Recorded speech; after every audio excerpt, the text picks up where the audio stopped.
Donc l'amplitude diminue progressivement.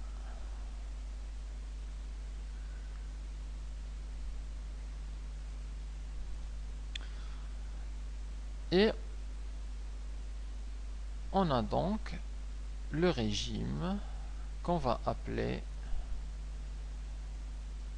un régime pseudo-périodique.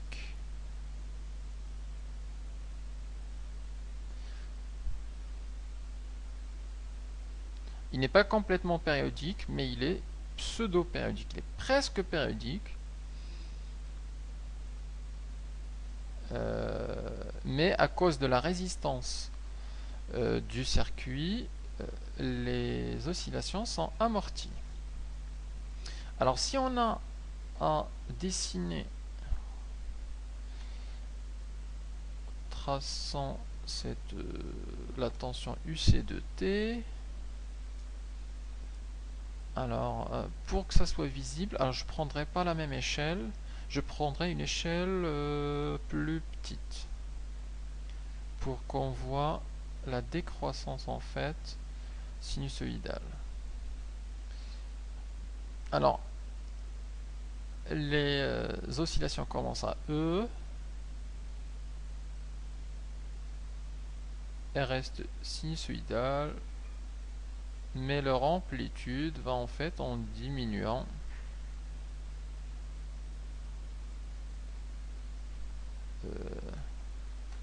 Ah non, ok.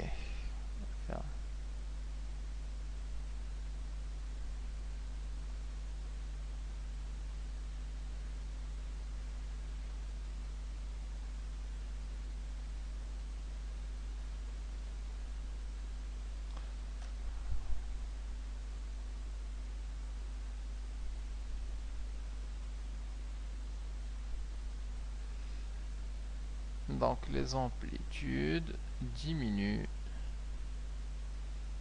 à fur et à mesure et ça s'annule à la fin. Et dans ce cas, alors on parle de pseudo-période. Alors si on prend la distance entre deux maxima successives, on parle de T qui est la pseudo-période.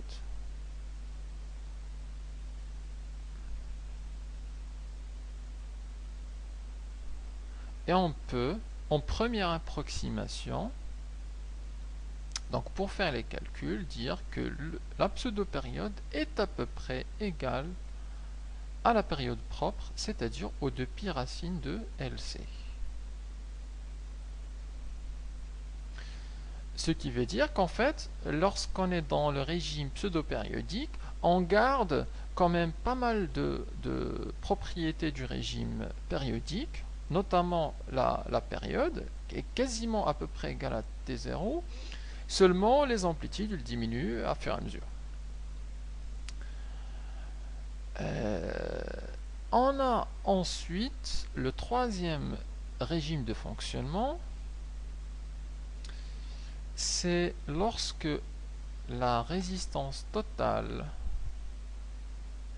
si R' est non nulle et R' est grande.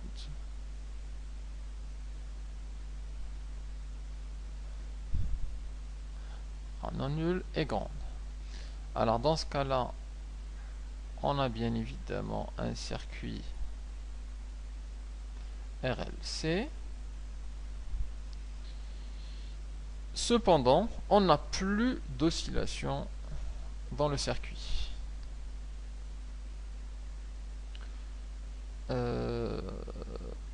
Alors, absence d'oscillation.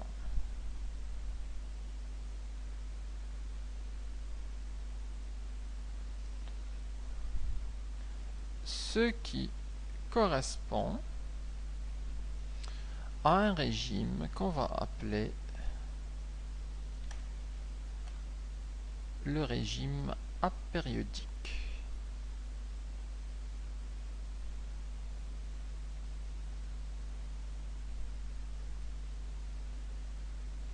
Pour signifier qu'il n'a pas de période puisqu'il n'a pas d'oscillation. Alors, quelle sera l'allure de UC dans ce régime? Eh bien, la tension UC, le condensateur préalablement chargé à E, verra sa tension. Alors, elle ne va plus osciller, mais elle va partir de E et elle va aller vers 0 directement sans passer par les tensions négatives. Et c'est une caractéristique du régime apériodique. On n'a même pas une seule oscillation. Donc bien évidemment dans ce cas-là, pas de période. Pas de période.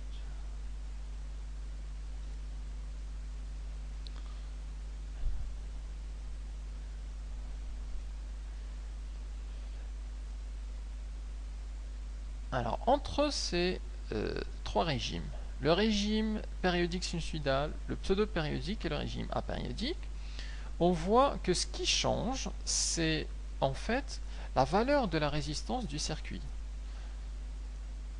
Pour le périodique sinusoïdal, R est égal à 0. Il n'y a pas de résistance. Pour le pseudo-périodique, R est faible, existe mais faible. Et lorsque la résistance est très importante, alors on tombe dans le régime apériodique. Alors la question qui va se poser, c'est pourquoi la valeur de la résistance influe sur le régime? Ou comment expliquer ce passage du périodique au pseudo-périodique et de la périodique? Alors, je vais noter la question. Comment expliquer l'influence de la valeur de la résistance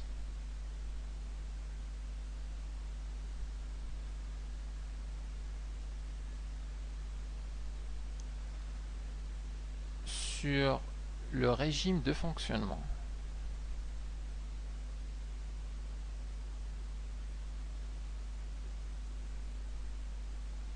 De fonctionnement du circuit RLC série.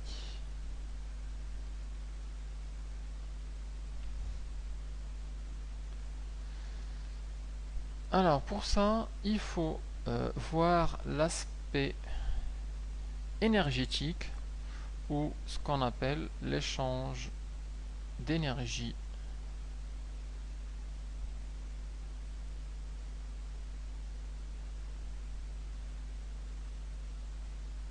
entre le condensateur et la bobine. Alors on va raisonner d'abord lorsqu'il n'y a pas de résistance.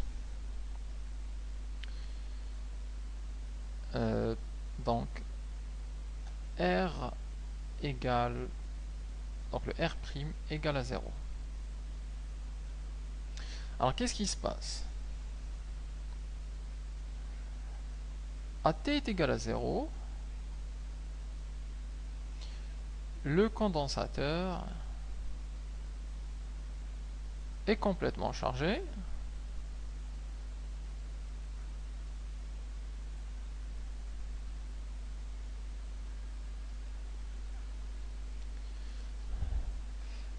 Et la totalité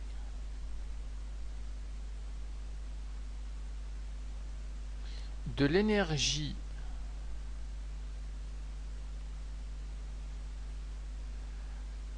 du circuit est emmagasinée en C.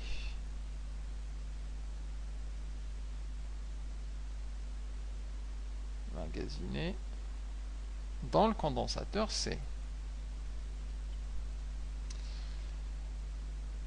Lorsqu'on ferme l'interrupteur, on a le circuit RLC qui fonctionne. La résistance, on a dit, dans ce cas-là, est nulle. Alors, que fait le condensateur? Le condensateur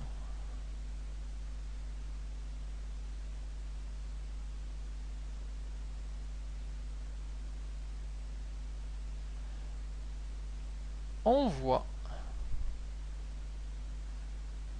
son énergie vers la bobine.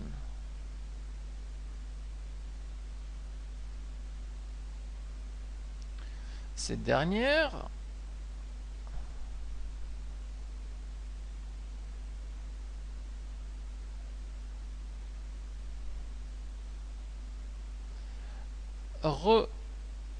ou transfère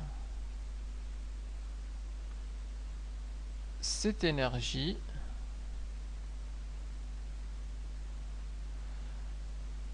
vers le condensateur.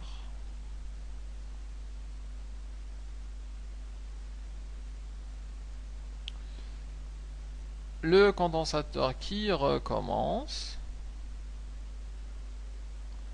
et la renvoie encore vers la bobine, et on a ainsi en fait un échange d'énergie entre le L et le C. Donc l'énergie est envoyée du condensateur vers L, qui la lui renvoie, et à chaque fois, en fait, pendant une période T0, le C envoie l'énergie vers L et de L vers C. Et ça nous donne un échange d'énergie, ce qui correspond à des oscillations entretenues, ou plutôt des oscillations sinusoïdales périodiques. Alors, qu'est-ce qui se passe lorsqu'on a une résistance dans ce circuit, ou lorsque R' est non nul?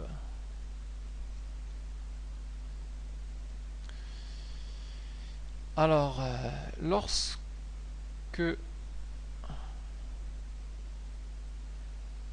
la résistance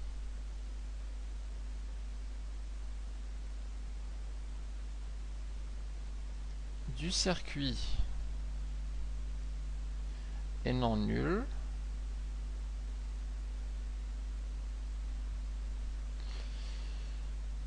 cette dernière consomme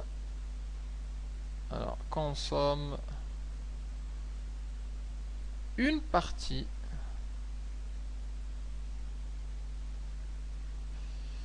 de l'énergie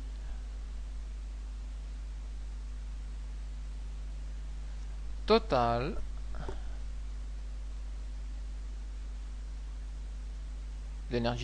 échangée